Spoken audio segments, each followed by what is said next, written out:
I can't lie, the last thing I thought I'll be talking about on this channel is politics.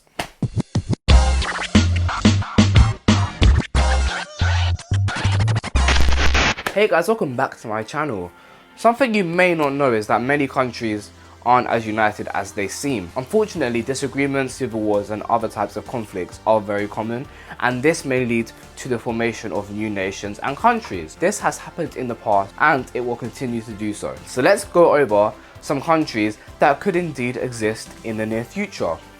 Catalonia. Catalonia is based around Barcelona in Spain, and it's the financial hub of the country. It's also unique in the fact that Catalan is an official language. Many residents speak it and it's taught in some schools. There are several languages spoken in Spain, apart from the traditional Castilian Spanish, such as Galician and Aranese. One of the main reasons why Catalonians want independence is money. The whole region is incredibly wealthy, and many people believe that too much of that money is being sent to the poorer parts of Spain. They get no control of the funds since all the taxes are run by the capital, Madrid. And since Catalan has its own parliament, language, flag, national anthem, police force and public services, for some people, it just makes sense to go independent. In fact, 90% of Catalonians back this Independence Act. This has been going on for over 40 years now, and with more and more Catalonians striving for independence, Spain might just give in. Number 2, Northumbria. Okay, so this is probably one of the most unlikely ones on this list, but I thought I'll talk about it because no one has really mentioned it. If you know about British history, then the name Northumbria may ring a bell, and that's because it was a kingdom over 1,000 years ago, until William the Conqueror invaded and united all the kingdoms, creating the United Kingdom. The proposed country would start from the Northampton area and it would end at Scotland. The Northern Independence Party was created by former Labour Party activist Philip Proudfoot in 2020. He was inspired after watching Andy Burnham's critical response to the Westminster government's limited support package for Greater Manchester during the worldwide pandemic. And that's what the whole party is centred on. Most of the power in the UK is concentrated down south in London. Many of those in the north believe that they don't see much benefit from any of the decisions that are made in Parliament. And if we look at some of the poorer areas of the UK, they are mostly based up north. The Northern Independence Party hopes to create a country where there is better infrastructure, high-speed railways and well-paid unionised green jobs for all. However, since this party was only formed in 2020 and it has no representatives in UK politics of any sort, it may take a while before they hit the mainstream. Number 3, Biafra.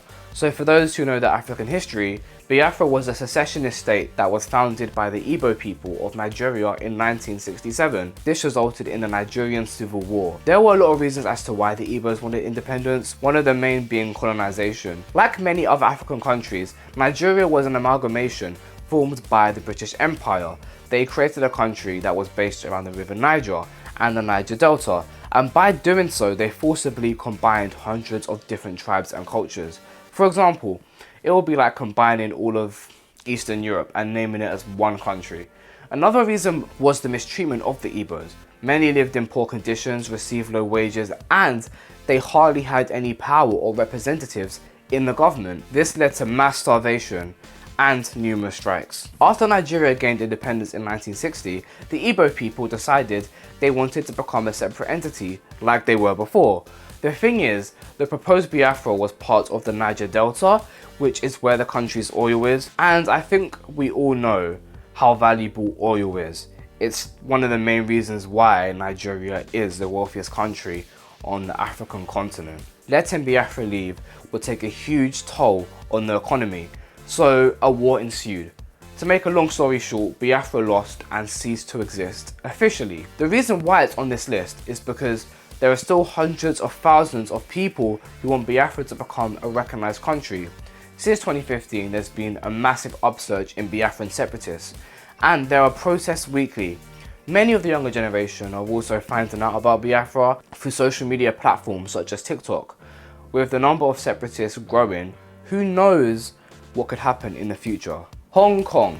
So I didn't know how to really name this one, as it's more of a status change, more than a name change, but I think it's still interesting as this fusion is going to happen eventually. Maybe. Let me explain. Some of you may be thinking, well, isn't Hong Kong part of China? And the answer to that is yes and no. Back in the 1800s, the British Empire was having trouble trading with China. By this time, tea had become a staple in British culture, and since the tea leaves could only be found in China, they began to raise their prices. And as Britain had nothing to trade with them, there soon became a power imbalance. So what was their solution? Drugs. The British got their hands on opium from the East India Company, and they sold it illegally to Chinese citizens. This hugely benefited the British, but not so much the Chinese government, as the scales had now flipped, and now the power imbalance was not in their favour. This also caused an opium epidemic and an opium war. After many years of conflict, it was ended by the Treaty of Nanjing, where Hong Kong was given to Britain for 99 years. With the lease nearing its end in 1984, both Britain and China signed a joint declaration. This resulted in the one country, two systems deal. This meant that in 1997, once the 99 years were over, Hong Kong would essentially become its own country for a 50-year handover period. That's why Hong Kong is technically in China, but it has its own government, currency and passport. 1997 plus 50 years means that in 2047, Hong Kong should become part of China officially, but we'll have to just wait and see if that will actually happen. The Faroe Islands, often cited as one of the most beautiful places on earth. The Faroe Islands is a self-governing archipelago situated in the middle of Norway, Greenland and Scotland. It is currently under the Kingdom of Denmark. In the past, the islands were populated by Irish monks until they were kicked out by the Vikings, and then it became part of Norway, and after that it joined the Kalmar Union until it was settled in the Denmark-Norway Union, until the Treaty of Kiel, which determined that the islands would become part of Denmark. The want for independence started when Denmark abolished the Faroe Island government in 1816. It was reintroduced in 1852, but even then, the Faroese language was banned in schools, and this just caused even more tension. Finally, in 1946, Denmark gave the Faroese a choice. They could have independence, or they could become a self-governed state of Denmark. The people voted independence, so Denmark decided they should become self-governed. To this day, many residents are striving for independence, and with several political parties siding with them, it might just happen. So these were some countries that may exist soon. I may have pushed it a bit with Hong Kong, but I just thought the history behind it was interesting. Anyways, were you surprised by the list? Do you know of any other nations who want independence? And have you liked, shared, and subscribed yet? Anyways, have a great day and stay safe.